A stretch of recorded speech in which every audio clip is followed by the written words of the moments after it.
Në hapjen e shkollës shqiptare Iliriada në Siniklas morën pjesë shumë qytetarë shqiptar, duke treguar interesin e madh për këtë nismë që synon të ruajë gjuhën dhe kulturën shqiptare.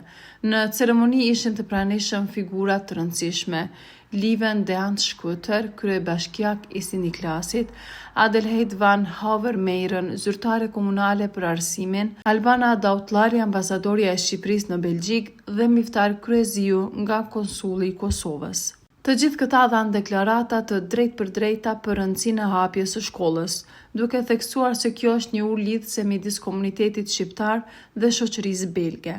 Mediat dhe komuniteti do të ndjekin nga afër zhvillimet dhe fjalimet e tyre për të parë se si kjo shkollë do të ndikojë në edukimin e fëmijëve dhe ruajtjen e identitetit kulturor. Mes pjesëmarrësve ishte edhe Leona Fetai, një 15 vjeçare, një sportiste me përvojë të shkëlqyer në boks dhe kickboks. Ajo ka arritur të bëhet 2 herë nën kampione e kickboksit në Belgjik, 1 herë nën kampione e boksit në Belgjik dhe kampione e kickboksit në Maqedoni. Nderuar kryetar i komunës Siniklas, më lejoni t'ju prezantoj shkurtimisht disa aktivitete të shoqatës Iliriada, me qendër në Antwerpen. Shoqata Iliriada është themeluar me 19 tetor 2024. Kjo vjen edhe besoj për komunitetin shqiptar që jeton dhe vepron në Siniklas. Shoqata Iliriada është themeluar si e më lart me 19 tetor 2024 dhe mbledh një viti aktivitetesh ka arritur të hapë edhe në Siniklas shkollën kryesore shqipe që ka për qëllim të ndihmojë fëmijët shqiptar të mos harrojnë gjuhën dhe kulturën e tyre, sepse historia na mëson se sa më shumë kultura të njohim, aq më të pasur do jemi, bëhemi shpirtërisht dhe intelektualisht. Shkolla Iliriada në Antwerpen zhvilloi këto ose edhe shoqata zhvilloi këto aktivitete. Shkolla Shqipe e hapur në 8 dhjetor 2024, i nderuar kryetar, i ka përregjistruar 140 nxënës. Kursi nuk jemi ndalur vetëm me fëmijët tanë të mësojnë gjuhën shqipe. Jam i lumtur që jam ftuar nga kjo shoqatë që përfaqëson komunitetin shqiptar në qytetin tonë.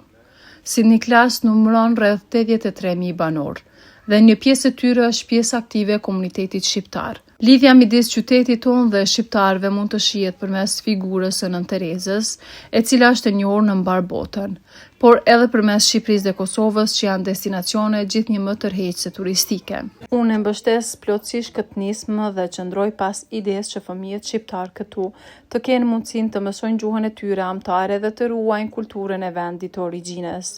Besoj se kjo organizat mund të shërbesi një lidhje midis shoqërisë sonë dhe fëmijëve të rinjve të komunitetit shqiptar. Është një nder i madh për mua të jem sot këtu, siç e tha edhe kryetari, por edhe të tjerë. Ky është një moment historik për shqiptarët në Siniklas.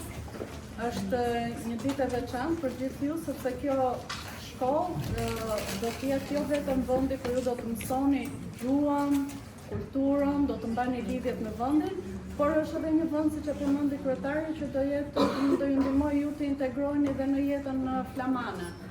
Në emër të ambasadorit në Zon Rajon, ju përshëndet dhe ju përgëzoj për këtë iniciativë, për këtë punim, për këtë organizim shumë të shëndosh. Falenderoj ambasadorin e Shqipërisë, falenderoj shumë kryetajin e komunës të cilin gjeti kohë më ardh sot më na pa dhe më na përka për këtë hapjen e kësaj shkolle, zyrtar të tjerë nga departamenti i arsimit dhe të tjerë nga autoritetet belge. Unë ju falenderoj shumë me këtë iniciativë që përmend, me këtë organizim që bën kryetari i Palodor, zoti Ismet Ademi, për të hapur shkollën në Manver, tash në Siniklas dhe në qytetet e tjera, me këtë i për mundësi fëmijëve ta shijojnë, ta prekin kulturën shqiptare, në ndërkohë transportin, por të bëjnë një krahasim mes kulturës shqiptare dhe kulturës vendore. Mendoj që u thanë gjitha nga parafolësit, që ti falenderoj shumë që janë sot, edhe që për na mbështesin sot, por na kanë mbështetur edhe nga fillimet tona e deri tani. Jam e lumtur që po shoh njerëz të komunitetit tim, njerëz komunitetit shqiptar që jetojnë në Siniklas. Mendoj që mbetet vetëm të flas pak për më shumë për çështje teknike. Mësimi do të mbahet në lokalet e International Committee ku jemi sot.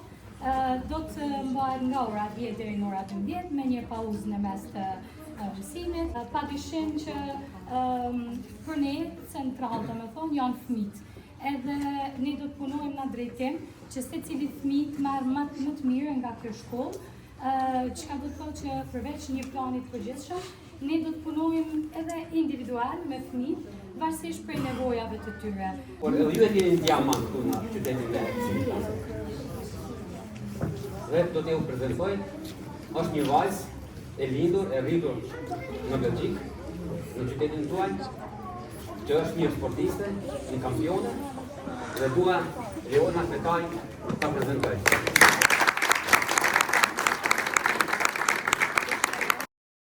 Unë jam Leona Fetaj, 15 vjeçare, merrem me boks dhe kickboks dhe kam arritur të bëhem 2 herë nën kampione e kickboksit në Belgjik, 1 herë nën kampione e boksit në Belgjik dhe kampione e kickboksit në Maqedoni. Më 15 nëntor 2025 do të jetë betejë ime e radhës për të fituar titullin e kampionës së Belgjikës. Synimi im më i madh është të bëhem kampione botërore. Unë punoj çdo ditë për të përmirësuar aftësitë e mia, për të qenë më e fortë, më e shpejtë dhe më e përqendruar se kurrë. Ky është vetëm fillimi i rrugtimit tim drejt majave të boksit dhe kickboksit. Ngjarjen e zbukuruan edhe performancat e grupit folklorik të Çiftelisë që sollën këngë tradicionale shqiptare, duke krijuar një atmosferë festive dhe emocionuese. Në përfundim u bë edhe prerja e tortës, moment simbolik që shënoi fillimin e një kapitulli të ri për shkollën dhe komunitetin shqiptar në Sint Niklas.